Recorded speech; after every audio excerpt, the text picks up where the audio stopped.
آپ کو تازہ اور اہم خبر دیں، ایران کا اسرائیل میں پولیس ہیڈ کوارٹرز اور سیٹلائٹ کمیونیکیشن سینٹر پر حملہ۔ Special police unit headquarters کو طاقتور ڈرون سے نشانہ بنایا گیا ہے، ایرانی فوج ایسا بتا رہی ہے۔ ایرانی فوج کے مطابق گلاد ڈیفنس سیٹلائٹ کمیونیکیشن سینٹر پر بھی ڈرون سے حملہ کیا گیا ہے۔ تو آپ کو بتائیں کہ ایران کا اسرائیل میں پولیس ہیڈ کوارٹرز اور سیٹلائٹ کمیونیکیشن سینٹر پر حملہ، special police unit headquarters کو طاقتور ڈرون سے نشانہ بنایا گیا ہے۔ اس کے ساتھ ساتھ ایرانی فوج کا یہ بتانا ہے کہ گلاد ڈیفنس سیٹلائٹ کمیونیکیشن سینٹر پر بھی ڈرون سے حملہ کیا گیا ہے۔ اس کے مناظر بھی آپ کو دکھا رہے ہیں۔ ایرانی فوج یہ بتا رہی ہے کہ special police unit headquarters کو طاقتور ڈرون سے نشانہ بنایا گیا ہے۔ ایرانی اور فرانسیسی وزراء خارجہ کا ٹیلی فونک رابطہ ہوا ہے۔ کشیدگی کو ہوا دینے والے تمام اقدامات سے گریز کرنا چاہیے، ایرانی وزیر خارجہ کی جانب سے کہا گیا ہے۔ آبنۂ ہرمز کی بندش کے ذمہ دار امریکہ اور اسرائیل ہیں۔ ایران اپنے دفاع میں صرف فوجی تنصیبات کو نشانہ بناتا ہے، خطے میں سویلین اہداف پر حملوں سے ایران کا کوئی تعلق نہیں، ایرانی وزیر خارجہ کی جانب سے کہا گیا ہے۔ ایران پر حملے کے خلاف امریکہ اور اسرائیل میں مظاہرے۔ واشنگٹن میں مظاہرین نے ایرانی اسکول میں بچوں کی شہادت کی شدید مذمت کی۔ وائٹ ہاؤس کے باہر اسکول بیگز رکھ کر احتجاج کیا، جاں بحق ہونے والے بچوں کی یاد میں پھول بھی رکھے گئے۔ اسرائیل میں بھی جنگ مخالف شہری سڑکوں پر آ گئے۔ مظاہرین نے ایران پر حملے فوری روکنے کا مطالبہ کر دیا۔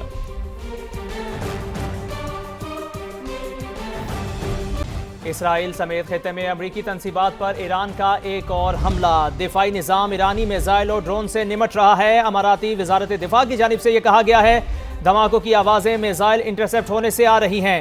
اسرائیل کے کئی شہروں میں سائرن بج رہے ہیں۔ سینٹرل اسرائیل میں زوردار دھماکوں کی آوازیں آ رہی ہیں۔ بحرین میں سائرن فعال، حکام کی شہریوں کو گھروں میں رہنے کی ہدایت۔ اردن کے شہر القبہ میں بھی فضائی حملوں کے سائرن بج رہے ہیں۔ آپ کو آگاہ کریں اس اہم خبر کے حوالے سے، اسرائیل سمیت خطے میں امریکی تنصیبات پر ایران کا ایک اور حملہ۔ دفاعی نظام ایرانی میزائل اور ڈرون سے نمٹ رہا ہے۔ دھماکوں کی آوازیں میزائل انٹرسیپٹ ہونے سے آ رہی ہیں۔ الجزیرہ کے مطابق اسرائیل کے کئی شہروں میں سائرن بج رہے ہیں۔ دوسری جانب سعودی عرب نے 6 میزائل اور متعدد ڈرونز مار گرائے ہیں۔ عرب میڈیا کے مطابق 6 بیلسٹک میزائلوں اور 30 ڈرونز کو فضا میں ہی تباہ کر دیا گیا۔ سعودی وزارت دفاع کے مطابق 6 میزائل الخرج کے اوپر مار گرائے گئے، جہاں پرنس سلطان ایئر بیس واقع ہے۔ زیادہ تر ڈرونز کو صوبہ شرقیہ کی فضائی حدود میں روکا گیا۔ عرب میڈیا کے مطابق 6 ڈرونز ریاض کے گرد و نواح میں تباہ کیے گئے۔ سعودی عرب نے 6 میزائل اور متعدد ڈرونز مار گرائے ہیں۔ عرب میڈیا کے مطابق 6 میزائل الخرج کے اوپر مار گرائے گئے، جہاں پرنس سلطان ایئر بیس واقع ہے۔ 6 بیلسٹک میزائلوں اور 30 ڈرونز کو فضا میں ہی تباہ کر دیا گیا۔ سعودی وزارت دفاع کی جانب سے یہ دعویٰ کیا گیا ہے، جبکہ عرب میڈیا کے مطابق زیادہ تر ڈرونز کو صوبہ شرقیہ کی فضائی حدود میں روکا گیا۔ کچھ ڈرونز ریاض کے گرد و نواح میں تباہ کیے گئے۔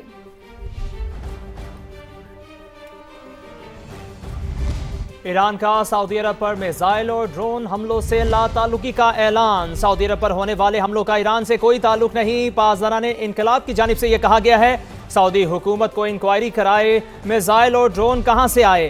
ایران کا سعودی عرب پر میزائل اور ڈرون حملوں سے لا تعلقی کا اعلان۔ سعودی عرب پر ہونے والے حملوں کا ایران سے کوئی تعلق نہیں۔ سعودی حکومت کو انکوائری کرائے اور میزائل اور ڈرون کہاں سے آئے، ایسا کہنا ہے پاسداران انقلاب کا۔ امریکہ آبنائے ہرمز کو کھلوانے میں بری طرح ناکام۔ امریکی صدر نے دوسرے ممالک سے مدد کی بھیک مانگ لی۔ صدر ٹرمپ نے برطانیہ، چین، جاپان، فرانس، جنوبی کوریا اور دیگر ممالک سے مدد مانگ لی۔ امریکی صدر نے کہا کسی بھی صورت میں آبی گزرگاہ کو کھلوائیں گے، اسے محفوظ اور آزاد جگہ بنائیں گے۔ ایران کی جنگی صلاحیت 100% ختم کر چکے۔ ڈونلڈ ٹرمپ نے ایک بار پھر امریکی میڈیا کو نشانے پر رکھ لیا، کہا نیو یارک ٹائمز اور وال اسٹریٹ جرنل غلط خبریں پھیلا رہے ہیں۔ جعلی میڈیا چاہتا ہے ہم یہ جنگ ہار جائیں۔ ایران کی جنگی حکمت عملی سے امریکہ پریشان، آبنائے ہرمز کھلوانے میں ناکام، اتحادیوں اور دوست ممالک سے فوج بھیجنے کے لیے مدد مانگ لی۔ کسی بھی حالت میں آبنائے ہرمز کھلواؤں گا، محفوظ اور آزاد جگہ بناؤں گا۔ صدر ٹرمپ نے سوشل میڈیا پر بھی دھمکی دے دی۔ امریکی صدر نے کہا امید ہے چین، جاپان، فرانس، جنوبی کوریا، برطانیہ اور دیگر ممالک جنگی جہاز بھیجیں گے۔ ہم ایران کی 100% جنگی صلاحیت ختم کر چکے۔ امریکہ ایران کی کشتیوں اور جہازوں کو تباہ کرتا رہے گا۔ امریکی صدر حقائق بیان کرنے والے اخبارات سے بھی پریشان، بولے نیو یارک ٹائمز اور وال اسٹریٹ جرنل غلط خبریں پھیلا رہے ہیں۔